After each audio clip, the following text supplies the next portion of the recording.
In this era of explosive technology, global agriculture is transforming in ways no one ever expected. Fields that once relied on human labor are now driven by advanced technology and massive state-of-the-art machines, generating nearly 30% of the world's total revenue. Today's video will show you how humans combine machinery, engineering, and knowledge to unlock raw, untamed lands, turning them into lifelines that feed the world and into the foundation for the future of our green planet.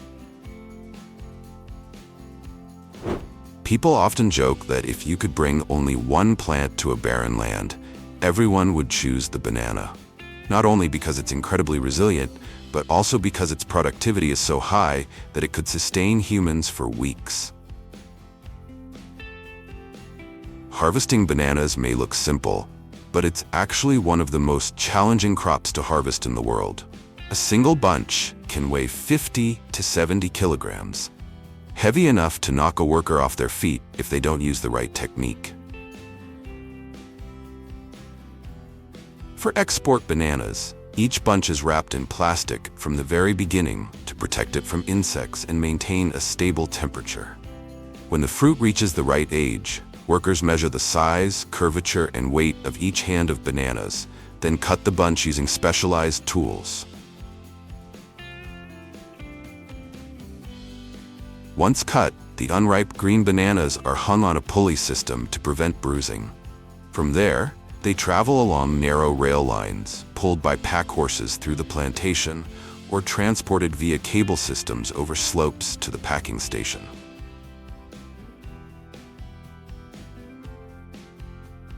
Have you ever wondered why bananas are always harvested while still green? It's because at that stage, the fruit is firm enough to withstand long-distance transport of thousands of kilometers, ripening slowly under controlled conditions so the flavor remains perfect when it reaches the consumer.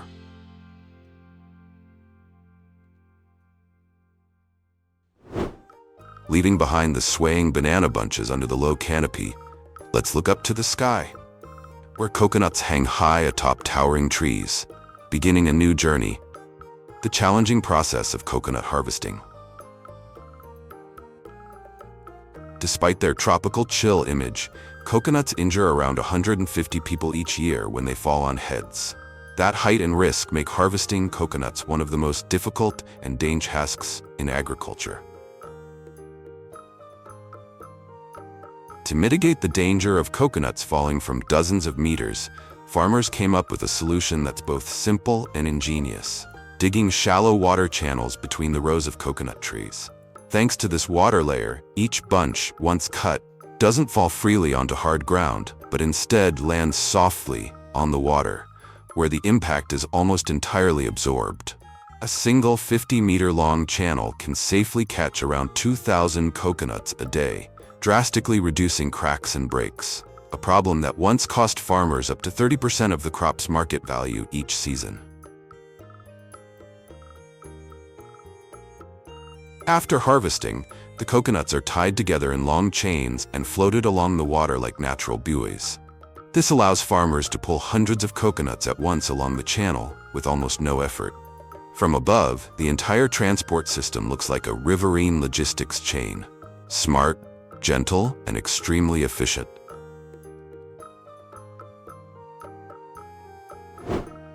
Dubbed the sun fruit of the Mediterranean, the lemon has become a staple in the era of clean eating and healthy living. In Spain, over 40% of lemons are still harvested by hand, where skilled hands carefully shape billion-dollar harvests. Amid the dense lemon foliage, workers must gently weave their hands through the leaves to find fruits at just the right ripeness. Instead of tugging or pulling branches, they use specialized scissors to cut the stem at a 45-degree angle, leaving a 3 to 5 millimeter stem stub, a technique that protects the delicate peel from scratches, a key factor in quality and shelf life. During harvesting, a slight squeeze of the fruit can release thousands of tiny oil sacs on the peel, creating a fine mist that can make the picker's eyes water. Lemons are almost always hand-picked, because machinery struggles to separate the fruit without bruising the skin or breaking branches. Moreover, each tree ripens unevenly, requiring pickers to select fruits one by one. Thanks to their skillful hands and years of experience, these workers ensure that each lemon harvest meets the highest standards for both export and processing.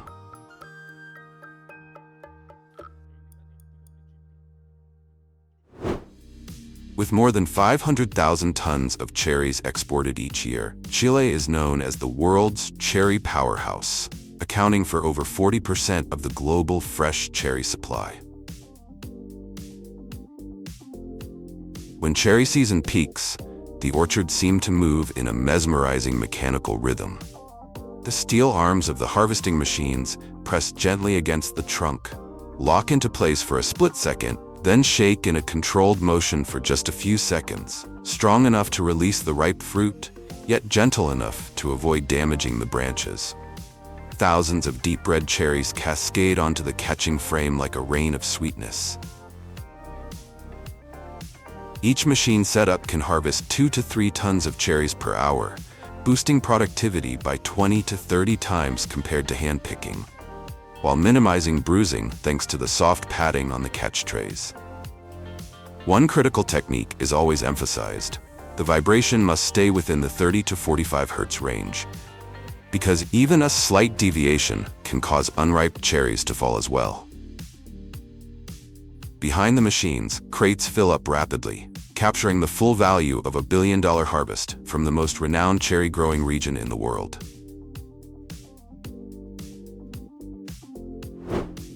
As the plant that makes the whole world cry, more than 100 million tons of onions are harvested each year with modern technology. Across vast fields of golden onions at peak season, the harvesting machine roars to life, pulling entire rows from the ground in one decisive motion. Few people realize that behind such power lies a strict limitation. Despite weighing several tons, an onion harvester must never exceed 3 kilometers per hour. Even slightly surpassing that speed can create tiny shocks strong enough to bruise thousands of bulbs, causing entire storage batches to spoil later in a domino effect that's nearly impossible to control. Right after being lifted from the soil, a lift screen air system takes over with near-perfect precision, removing dirt and roots in just 0.2-0.4 seconds before conveyor belts carry the bulbs into the storage hopper. Thanks to this constant rhythm, each machine setup can collect 4 to 6 tons of onions per hour, replacing the labor of dozens of workers and turning the entire field into a true open-air industrial assembly line.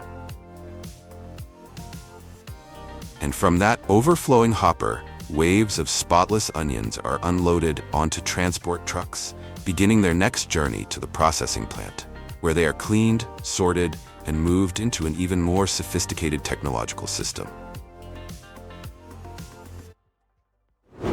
With a harvest season lasting only 40 to 45 days, lychees have become a symbol of fragility and uniqueness, as more than 3 million tons are picked during the most vibrant race of the summer. In June, bright red lychee orchards enter a brief 40 to 45-day harvest window. Lychees must be picked at night or early in the morning, when the fruit is still asleep. Its respiration slows, and its internal temperature stays around 25 to 27 degrees Celsius. Conditions that help preserve the red color and crisp texture before they are chilled. During the day, lychees release heat intensely. Just a few hours under the sun can darken the peel and diminish their quality. On lower branches, the fruit is clipped quickly and gathered in clusters, while on the higher canopies, workers must climb to the treetops or use long poles to lower each bunch without scratching the delicate skin.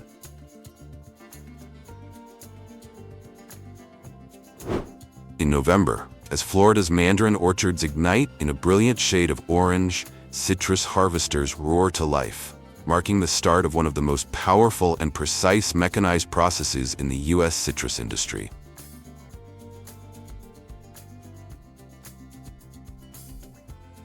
Unlike fresh mandarins, which must be hand-picked, Most industrial mandarins used for juice and essential oils are harvested entirely by machine. Nearly 3-meter-tall citrus harvesters drive between the tree rows, using hydraulic shakers to vigorously rattle the canopy and release the ripe fruit. The mandarins fall onto conveyor belts below and are carried straight into the holding tank, never touching the ground, not even for a second. Thanks to mechanization, each machine can collect 20 to 40 tons of mandarins per hour, clearing an entire orchard in just one morning. Despite its efficiency, the shaking system can bruise 10 to 20% of the fruit, knock down immature mandarins, and strain the branches, turning every harvest into a calculated trade-off.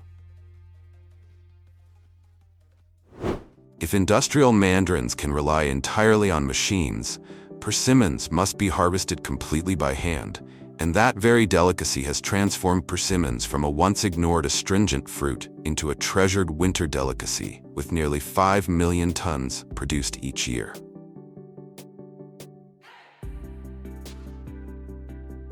In October, as the orchards turn a glowing shade of orange-red, the brief 4 to 6 week harvest season officially begins. Persimmons grow quickly and weigh heavily on the twisted old branches, forcing farmers to prop them up with bamboo poles and support ropes to prevent breakage in the early cold winds. Depending on the variety, the harvesting method changes. Thick-skinned, low-growing persimmons can be shaken down onto padded mats. Soft, thin-skinned ripe persimmons must be picked 100% by hand. And those growing on 6-7 meter tall ancient trees require ladders or tree climbing, using pole-mounted clippers to cut each fruit.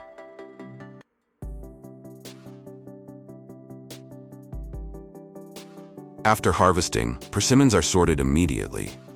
Soft, sweet ones are eaten fresh the same day, while astringent varieties are sent straight to processing facilities to be transformed into dried persimmons and other refined specialty products.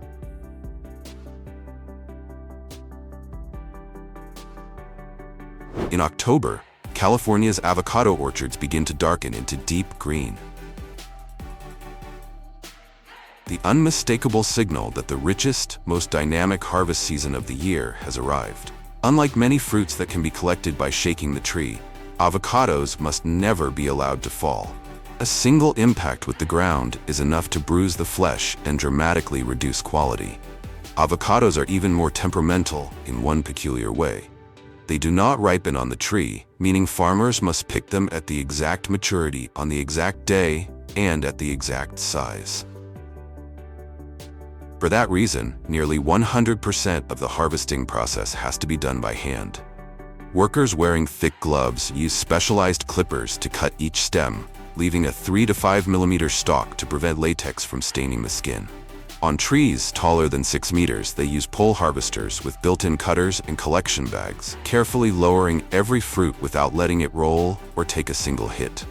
A skilled picker can harvest 800 to 1,200 avocados a day, yet productivity is still far below mechanical fruit shaking systems, one of the reasons avocados consistently remain high in price. Right after picking, the fruits are placed in padded baskets or cushioned trays, never stacked more than 2 to 3 layers to avoid compression. Within 4 hours, the crates are delivered to the packing house for pre-cooling, maturity checks, and sorting by size and oil content. Only the fruits that meet all standards continue forward, some for export, others sent to ripening facilities or processing lines for guacamole and avocado oil. A little-known fun fact, 85% of the world's Hass avocados don't ripen on the tree at all. They ripen in cold storage. And that is precisely why harvesting becomes a race of timing, precision, and delicacy that no machine can replace. You might not know this, but right in the heart of land, once seething with lava and ash, now lie hills blanketed with hundreds of hectares of lush green vineyards. On Mount Etna in Italy, where volcanic eruptions once swallowed entire valleys, people still resiliently cultivate grapes, producing over 15,000 tons each year, with an estimated value exceeding 120 million USD. Without the need for modern machinery, they rely on stones, ash, and skilled hands to build dry stone walls to hold the soil, dig deep holes, mix organic fertilizer with volcanic ash, and carefully plant each vine.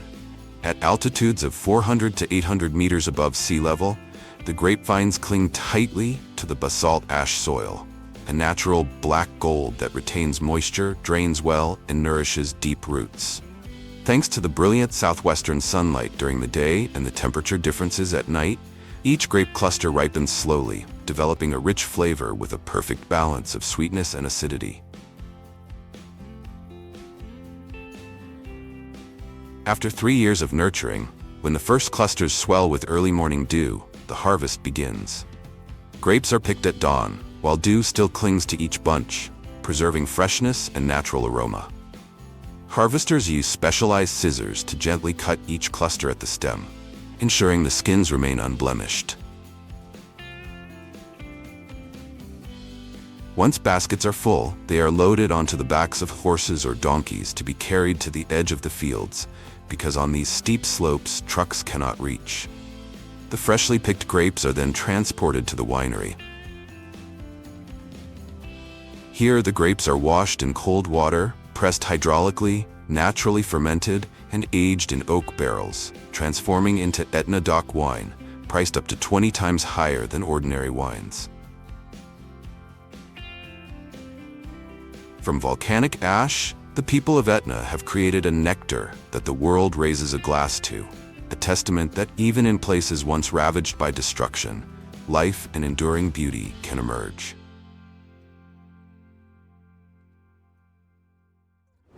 Farewell to Etna and its vineyards grown on volcanic soil. Let's explore one of the cold region's most extraordinary delicacies, frozen apples, which are 3 times sweeter and 10 times more expensive than regular ones. Instead of harvesting on schedule, farmers in Aomori, Japan, leave the apples hanging on the trees until December. There, the natural snow blanket acts as a cold coat, causing the water inside the fruit to crystallize while concentrating its sugars and aroma. After enduring several weeks of sub-zero temperatures, the apples turn a deep crimson, becoming intensely sweet and fragrant, a flavor only the harshness of winter can create. Meanwhile, in South Korea and Canada, frozen apples are produced using an artificial snow aging method. Apples are harvested at the proper time, then buried under a half-meter layer of snow for nearly 2 months. Before being covered, hundreds of crates of apples are wrapped in plastic sheets, neatly stacked in rows, and topped with a layer of dry leaves to retain moisture and insulate them. A key step that keeps the fruit from freezing solid, allowing it to soft freeze naturally. Finally, the apples are completely covered with snow, and by February, when temperatures stabilize, the crates are opened to reveal apples at the peak of sweetness and aroma.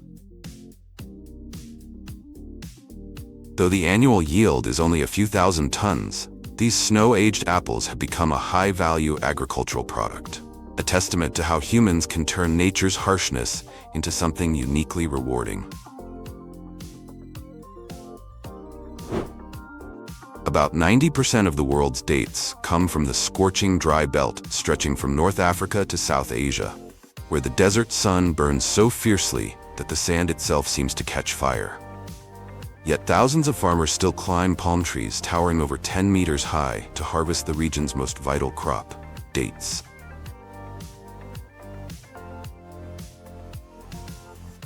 In Egypt, date harvesting is considered one of the most dangerous jobs. Workers rely only on a few ropes, their bare feet, and a simple knife. Under the blazing desert heat and at dizzying heights, they wrap ropes around the tree trunk, climbing meter by meter to reach the ripe clusters near the top, cutting while struggling to keep their balance on the slippery bark. Though safety belts, helmets, and non-slip shoes are recommended, most still work under harsh conditions with meager pay, a stark contrast to the millions of dollars the date industry generates. Today, on large-scale farms, automated lifting machines have become the helping hands that ease labor burdens and boost harvest efficiency. The lifts can extend up to 20 meters, allowing workers to access date clusters more quickly, safely, and precisely. increasing productivity by up to 10 times compared to manual methods. Despite the high investment cost, the improved safety and efficiency make this an inevitable step forward in the modernization of desert agriculture.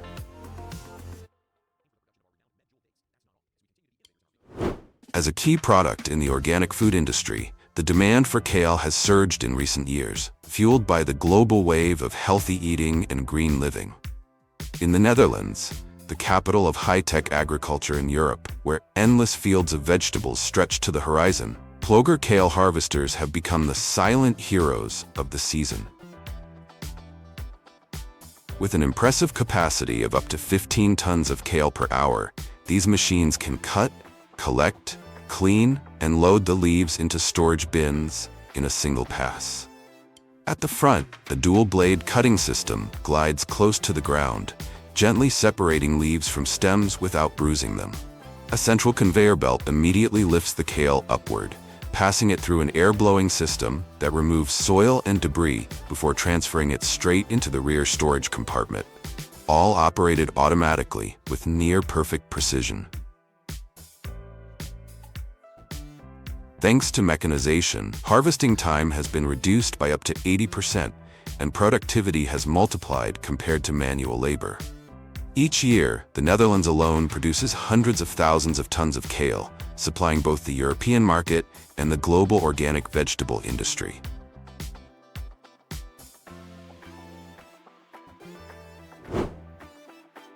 With over 2 million tons of pineapples exported each year to major markets such as the United States, Japan, and Europe, Costa Rica has earned its title as the world's largest pineapple producer, accounting for nearly 70% of the global supply of fresh pineapples. As harvest season begins, farmers walk along perfectly aligned pineapple rows, carefully observing the fruit's golden hue, the size of its eyes, and the aroma at the stem before making a single cut. If picked too early, the fruit lacks sweetness. Too late, and its soft skin becomes prone to bruising during transport. Each slice of the knife, therefore, demands experience, precision, and meticulous judgment from skilled harvesters.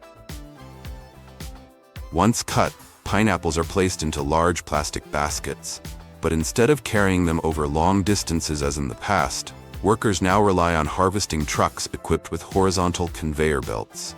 With belts stretching over 20 meters along the rows, pickers simply place the pineapples gently onto the moving line, which carries them directly to collection bins at the rear of the vehicle. A process that's faster, safer, and reduces manual labor by up to 80%, while boosting productivity fivefold compared to traditional hand-picking methods.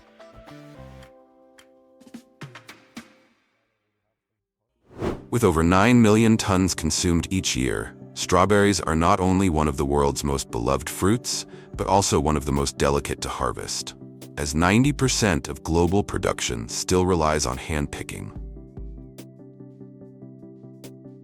Their fragile skin, soft stems, and susceptibility to bruising make mechanized harvesting nearly impossible. Human hands remain the only way to preserve each berry's flavor, vivid red color, and pristine quality. Amid lush green rows, farmers gently lift each strawberry, twist it slightly, and snap it off the stem, a motion that seems simple but demands absolute precision and a delicate touch. Once the baskets are full, the berries are immediately transported to a pre-cooling station, a race against time to preserve their freshness, bright hue, and natural sweetness. Yet inside high-tech greenhouses, autonomous robotic arms are beginning to take over, representing the cutting edge of modern agriculture. Equipped with AI multispectral cameras and 3D sensors, these robots can detect ripeness based on color tone and surface gloss, then use soft grippers to gently pick each berry and place it into trays. Though the investment cost is steep, over $300,000 for a fully equipped robotics system, this bold innovation marks a significant leap toward a new era of intelligent and fully automated agriculture.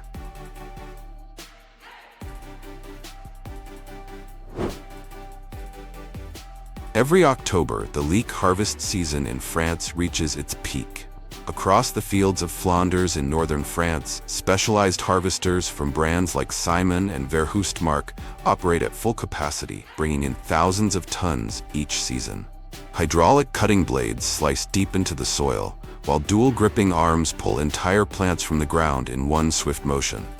Immediately afterward, a shaking system removes soil from the roots before the leeks are lifted onto an inclined conveyor belt and slides straight into the collection bins. Some machines even feature a circular conveyor that automatically rotates and unloads the produce into collection trucks, allowing continuous, uninterrupted harvesting. In the Netherlands and Germany, large farms employ fully autonomous harvesters, capable of cutting, pulling, shaking, washing, and even pre-sorting leeks directly on the machine frame, reducing manual labor by up to 60% and cutting post-harvest handling time in half. As a culinary symbol of the cold season, leeks are increasingly popular across Europe. Thanks to full mechanization, the region now harvests over 800,000 tons each season, meeting domestic demand while optimizing costs amid rising labor expenses.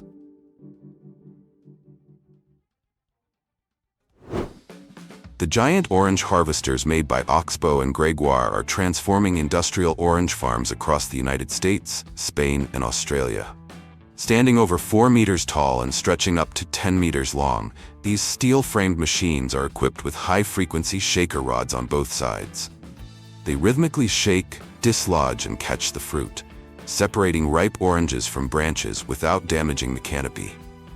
In just a single pass, the machine can swallow an entire row of trees, harvesting up to 95% of ripe fruit with a loss rate of less than 5%. The fallen oranges are immediately caught by deep-grooved rubber catchers and conveyor belts beneath the trees, which transport them through a continuous belt system into a 4-ton collection bin. Once full, sensors automatically trigger the transfer of fruit to a parallel trailer, keeping the entire process closed-loop, continuous, and spotless. As a result, productivity increases 8 to 10 times compared to manual picking, while cutting labor costs by up to 70%. Thanks to these mechanical giants, large-scale farms can now harvest tens of thousands of tons of oranges each season, ushering the citrus industry into a new era of automation. However, with each machine costing over $350,000 and requiring precisely aligned orchard layouts, this technology is currently most common in specialized juice-producing regions, such as California, Valencia, and Queensland, where mechanization has become a survival standard for modern agriculture.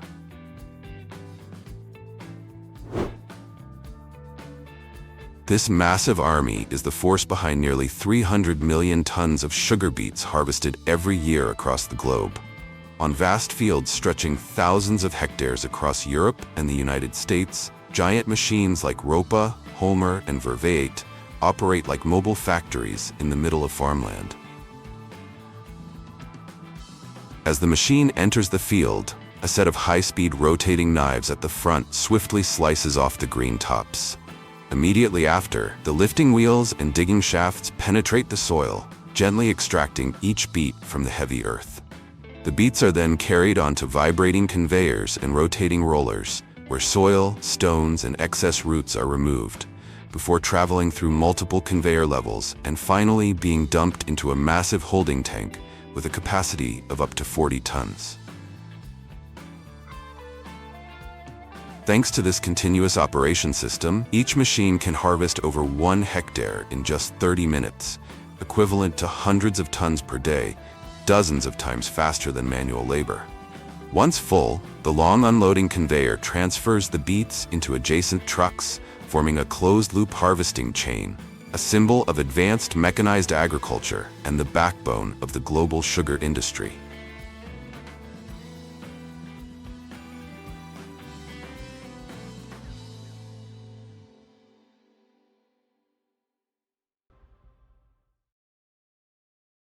Born in Kagawa Prefecture, Japan, in the 1970s, the square watermelon was originally created simply to fit neatly inside small refrigerators. But over time, what began as a practical idea evolved into a famous agricultural souvenir, often given as a luxurious gift with a price tag reaching nearly $800 per fruit. However, defying nature comes at a cost.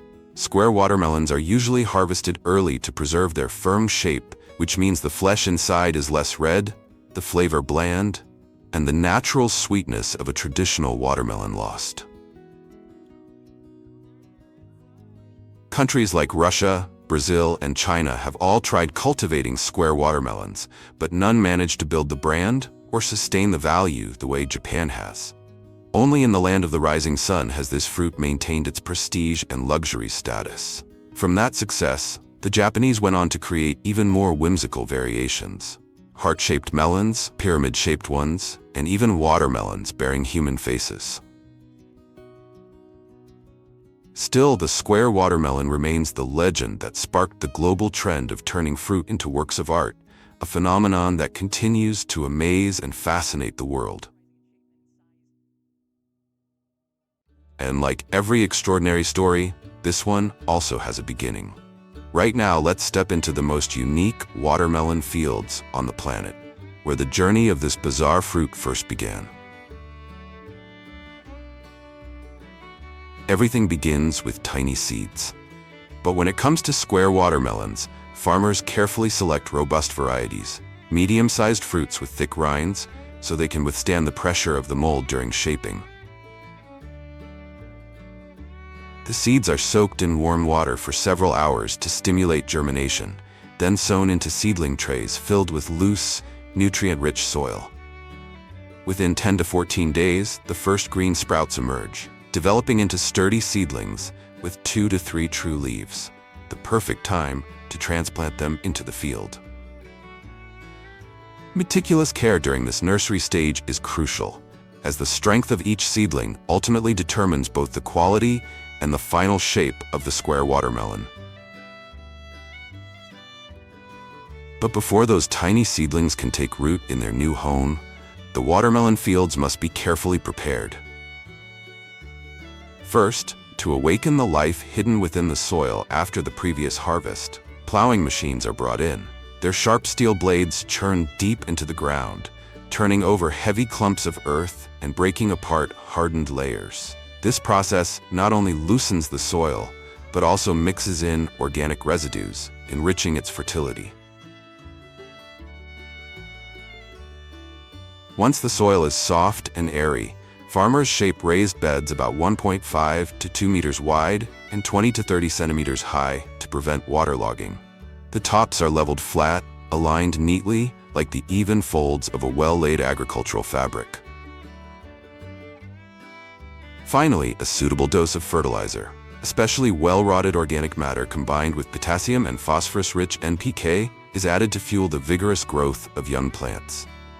This becomes the very foundation for the birth of those extraordinary square watermelons. One secret to boosting yield while reducing labor is the use of agricultural mulch. In modern farming, especially with high-value crops like watermelon, mulching has become an indispensable companion for farmers. A thin plastic film spread flat across the raised beds helps retain soil moisture, suppress weeds, reduce erosion, and maintain warmth during chilly days. More importantly, it creates a barrier between the fruit and the soil, minimizing soil-borne diseases and keeping the melons clean. Still, mulching is not mandatory. Depending on climate, soil conditions, and investment capacity, farmers may choose to use it or not.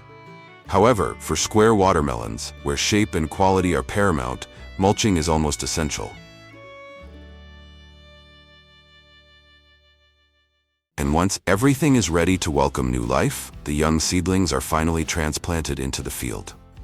The golden spacing for watermelon growth is 60 to 70 centimeters between plants, with about 2 meters between rows. This density provides enough room for the vines to spread while ensuring good airflow to reduce pests and diseases. After transplanting, the soil around the base is gently pressed to secure the seedlings in place. In the first few days, small covers or white plastic sheets may be temporarily set up to shield the young plants from strong winds and harsh sunlight.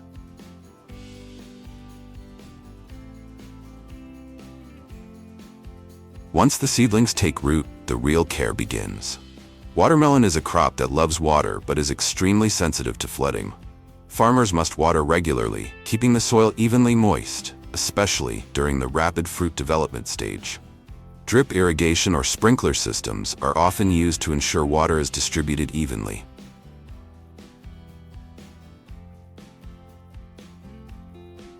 In addition to irrigation, fertilization is applied in several stages.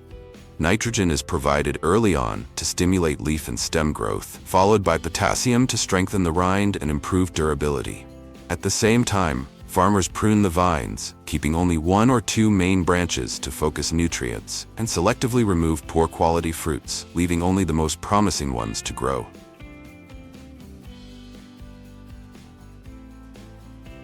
About 30 to 40 days after being transplanted into the field, the plants begin to bear fruit. When the young melons grow to about the size of a fist, roughly 6 to 10 centimeters in diameter, that is the perfect moment to place them into the square molds.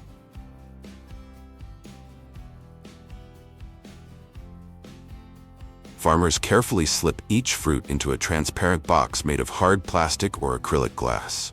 From then on, the melon will gradually expand, forced into the shape of a cube. For the next 2 to 3 weeks, farmers must monitor them closely, wiping away condensation from the mold walls, adjusting the position of the fruit, and ensuring it develops evenly. This is the stage that determines the value of the watermelon. Will it be sold for just a few dollars, like any ordinary melon, or become a rare square watermelon worth hundreds of dollars, an object of global fascination and desire? Yet even the smallest mistake could cause the fruit to crack or deform, turning weeks of effort into nothing. That's why farmers must stay vigilant throughout the entire shaping process. Inside their transparent square molds, the watermelons continue to grow day by day until, around 80 to 100 days, they are finally ready for harvest.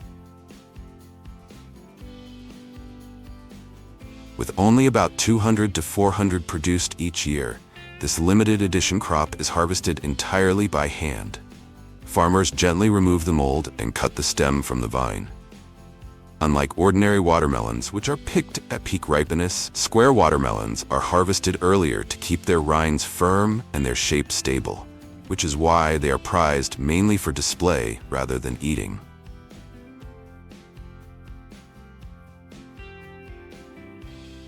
After harvest, each fruit is carefully cleaned, labeled with certification, and packed into an individual box. The premium ones are even placed in elegant wooden cases, turning them into luxury gifts at high-end supermarkets in Japan or exclusive exports to demanding markets abroad.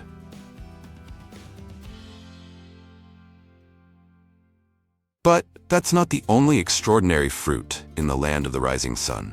Alongside the famous square watermelons, Japan also boasts another treasure, the Densuke black watermelon, a fruit that stuns with its striking appearance and unbelievable price tag.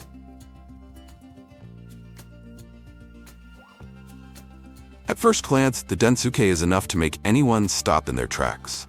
Unlike the familiar green-striped rind, it wears a jet-black skin, sleek and glossy like a polished lacquer finish.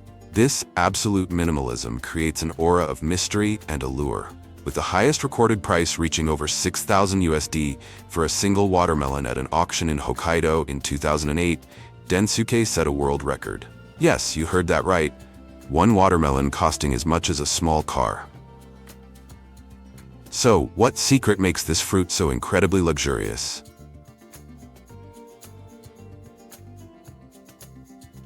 Unlike ordinary watermelons, each Densuke vine is allowed to bear only a single fruit, so that every bit of nutrition is concentrated into growing that one melon. Not every soil is suitable either. Only select fields in Hokkaido with their unique mineral composition can meet the requirements. Before every planting season, farmers test the soil, adjust its pH, and even rotate crops to preserve fertility.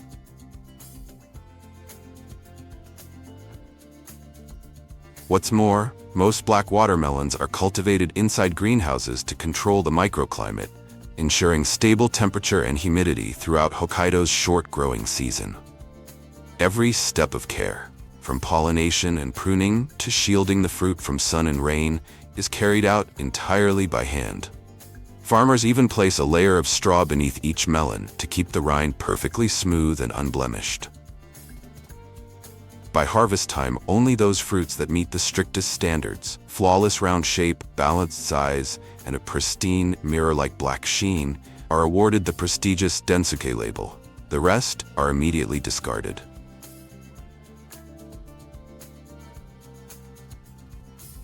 After being harvested from the greenhouse, the melons are immediately brought to the processing facility. Here, each fruit is carefully wiped with a soft cloth to remove any dust, while the rind is polished until the black surface gleams like a lacquered finish. Though seemingly minor, this step is crucial. A single scratch or irregular spot is enough to disqualify the fruit from carrying the prestigious Densuke name. Once approved, every black watermelon is labeled with certification and placed in an individual box, ready to be delivered to luxury supermarkets or taken to exclusive auctions in Hokkaido, where their value can skyrocket many times over. There, each Densuke watermelon is no longer seen as just a fruit, but as a true symbol of refinement and prestige, coveted like a genuine work of art.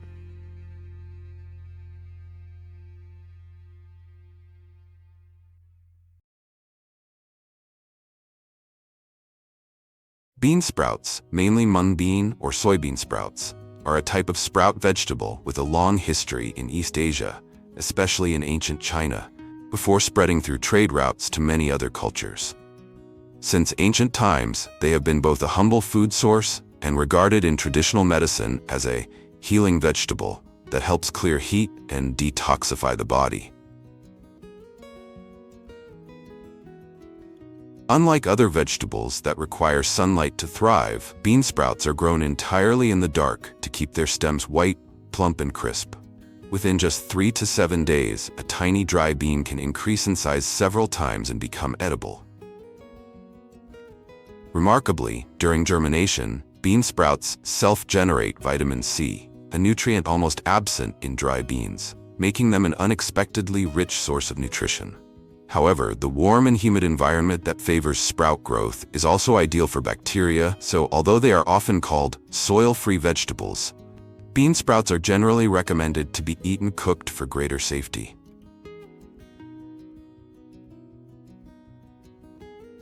Today, East Asian countries such as Japan, Korea, and China remain leading centers of bean sprout production and consumption. Despite their extremely short life cycle and low market price, the global sprout industry still generates billions of dollars in revenue each year. More importantly, bean sprouts are considered a sole vegetable in many Asian cuisines, appearing everywhere from simple family meals to street food and even fine dining restaurants.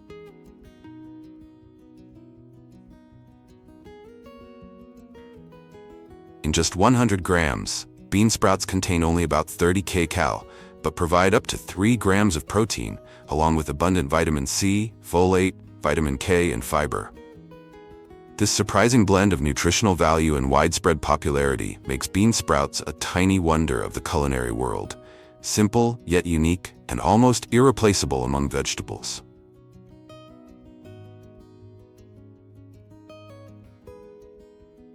Now let's begin our journey of discovery, starting inside large-scale sprout production facilities, where each tiny mung bean is awakened to begin a new life cycle through modern cultivation methods.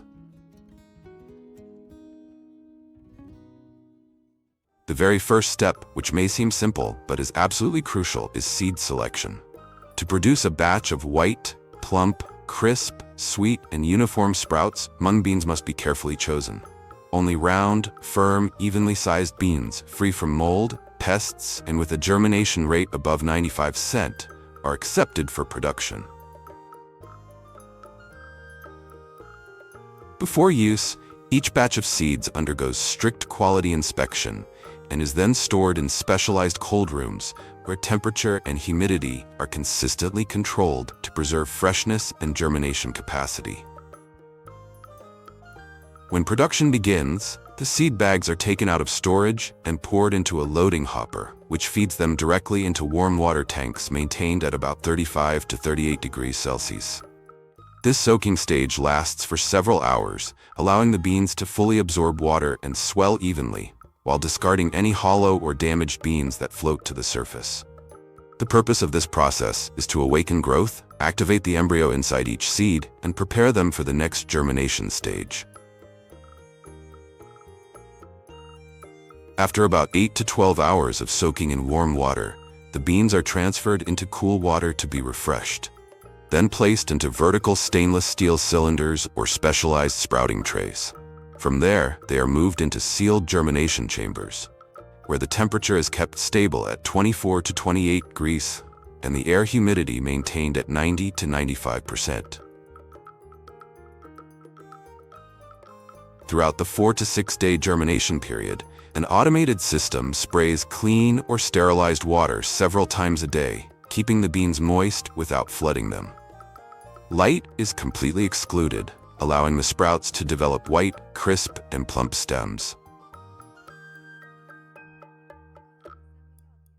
When the sprouts reach a length of about 4 to 6 centimeters, the germination containers, now filled with thick clusters of white sprouts, are transferred to the preliminary processing area. The masses of plump white sprouts are emptied into a collection hopper and sent directly into the automatic pre-processing system.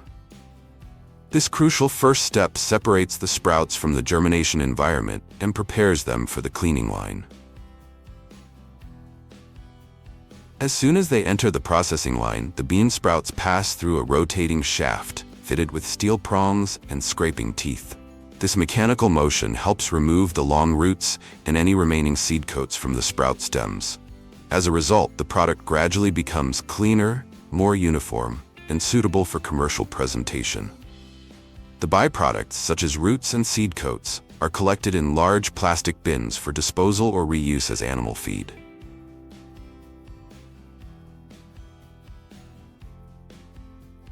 After the root removal stage, the sprouts continue along a mesh conveyor belt and pass through multiple layers of strong water jets from a high-pressure spraying system.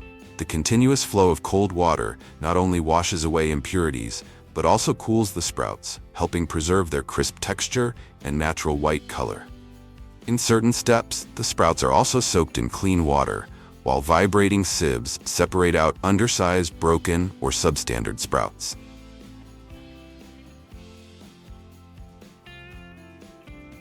To ensure food safety, modern production lines are additionally equipped with misting or ozone water spraying systems.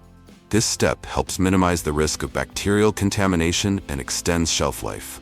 Rapid cooling directly on the conveyor further enhances freshness retention before packaging.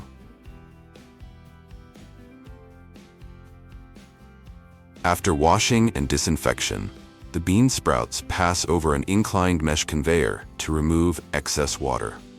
Streams of compressed air or cool airflow are blown strongly from above, allowing the sprouts to dry quickly without being damaged. At this stage, the sprouts have reached the desired level of cleanliness, whiteness, and crispness, and continue moving along the conveyor to the weighing and packaging area.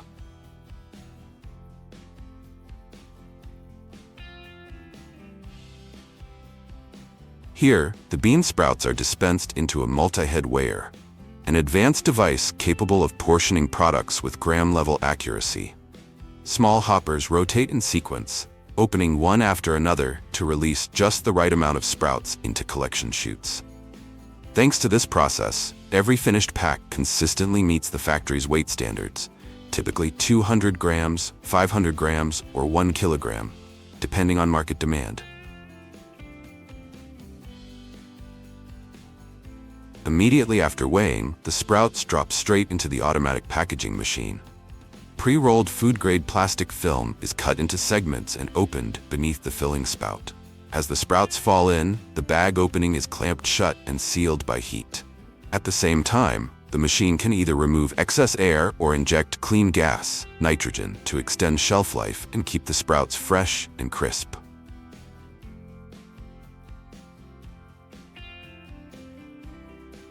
Finally, all finished products are vacuum-packed, placed into cartons, and stored, ready to be distributed to consumers.